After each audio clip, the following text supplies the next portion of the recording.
নমস্কার, রাজপ্রিয়া ক্রিয়েশনে আপনাকে স্বাগত। আজকে বুধবার আর আজকে আমি আবার চলে এসেছি নতুন একটা রেসিপি নিয়ে।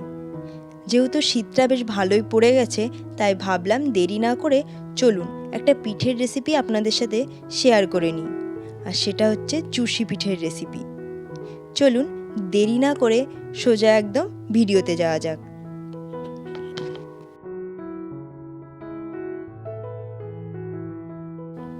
আমি গ্যাসে একটা ফ্রাই প্যান বসিয়ে ওর মধ্যে প্রথমে দিয়ে দিচ্ছি 150 ml মতো জল, আর দিচ্ছি 1 চা চামচ মতো লবণ।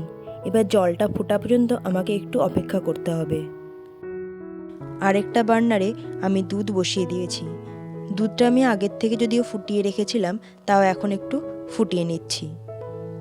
অন্যদিকে জলটাও আমার ফুটে গেছে। এবার আমি ওর মধ্যে দিয়ে দিচ্ছি 100 গ্রাম মতো চালের গুঁড়ো।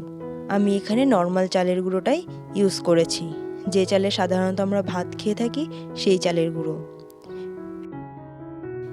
এবার চালের গুঁড়োটা জলটার সাথে খুব ভালোভাবে মিশিয়ে নিতে হবে। আর এই সময় কিন্তু গ্যাসের ফ্লেমটা একদমই লো রাখতে হবে। আর এই সময় আরও একটা স্টেপ আমি মিস করে গেছি, ভিডিওর কোনো প্রবলেমের জন্য হয়তো সেটা ভিডিও করা হয়নি। এখানে গ্যাসের ওপরেই আমি গ্যাসের ফ্লেমটা একদম লো রেখে 1.5 থেকে 2 মিনিট মতো এই ফ্রাই প্যানটা কিন্তু কিছুক্ষণের জন্য ঢাকা দিয়ে রেখেছিলাম। তারপরে ঢাকনা খুলে আমি এটা একটা আলাদা জায়গায় ঢেলে নিচ্ছি। যেহেতু এটা এখন খুবই গরম আছে, তাই একটু গরমটা কেটে গেলে আমাকে হাত দিয়ে ডলে ডলে একটা মসৃণ মণ্ড তৈরি করে নিতে হবে।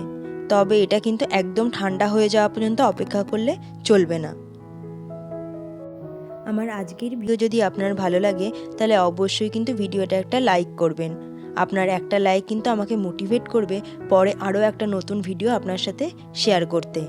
আর যদি চ্যানেলটাও সাবস্ক্রাইব না করে থাকেন, তাহলে তাড়াতাড়ি চ্যানেলটা সাবস্ক্রাইব করুন, যাতে পরে একটা নতুন ভিডিও আপনার কাছে পৌঁছে দিতে পারি। এবার ওটা মেখে নেওয়ার পর আমি একটা বাটি দিয়ে আরও 2 থেকে 3 মিনিট মতো ঢাকা দিয়ে রেখে দিয়েছিলাম।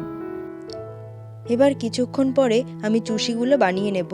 সেই জন্য আলাদা একটা প্লেটে নিয়ে নিলাম কিছুটা পরিমাণ চালের গুঁড়ো, আর থালার ওপরেও আমি কিছুটা চালের গুঁড়ো ছড়িয়ে দেব, যাতে চুষিগুলো বানানোর সময় একটার সাথে একটা লেগে না যায়।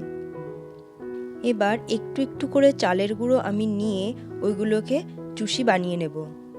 আপনারা চাইলে কিন্তু এর থেকেও একটু বড় সাইজ করতে পারেন, তবে আমি এটা করেছি খুব বড়ও না আবার একদম ছোটও না। আপনারা আপনাদের মাপ অনুযায়ী করতে পারেন। যেহেতু এটা একটু সময় সাপেক্ষ ব্যাপার, তাই হাতে একটু সময় নিয়ে ধৈর্য ধরে চুষিগুলো বানিয়ে নিতে হবে।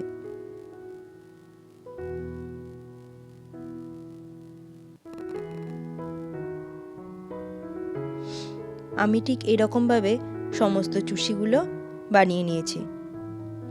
যেহেতু চালের গুঁড়ো দেওয়া আছে, তাই জিনিসটা কিন্তু বেশ ঝরঝরেই আছে। এবার দুধটা আমার অন্যদিকে ফুটে গেছে। মাঝখানে আমি দুধটা বন্ধ করে দিয়েছিলাম, দিয়ে আবার আরও একবার বসিয়ে ফুটিয়ে নিয়েছি। তার মধ্যে দিয়ে দিয়েছি আমি একটা তেজপাতা। এবার আমি দিয়ে দিচ্ছি চুষিগুলো দিয়ে আমাকেও বেশ কিছুক্ষণ আবার ফুটাতে হবে। দুধের পরিমাণটা কিন্তু একটু বেশিই রাখবেন, যেহেতু চালের গুঁড়ো দিয়ে করা আছে, তাই কিন্তু দুধটা অনেকটাই ঘন হয়ে যাবে। সেই জন্য দুধটা একটু পরিমাণে বেশি রাখতে হবে।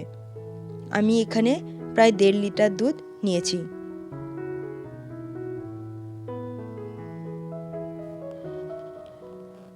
দুধটা আমার ফুটে গেছে।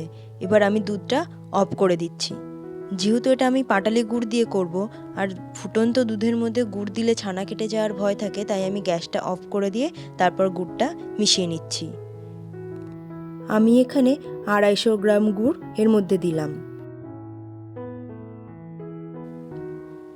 আমার পিঠে কিন্তু প্রায় রেডি হয়ে গেল। আজকের ভিডিও আপনাদের কেমন লাগলো অবশ্যই কিন্তু কমেন্ট করে জানাতে ভুলবেন না। দেখা হবে পরে আবার একটা কোনো নতুন ভিডিওতে নতুন কোনো রেসিপি নিয়ে। আজকে তাহলে এত দূরই। ততক্ষণ সময় সুস্থ থাকবেন, ভালো থাকবেন।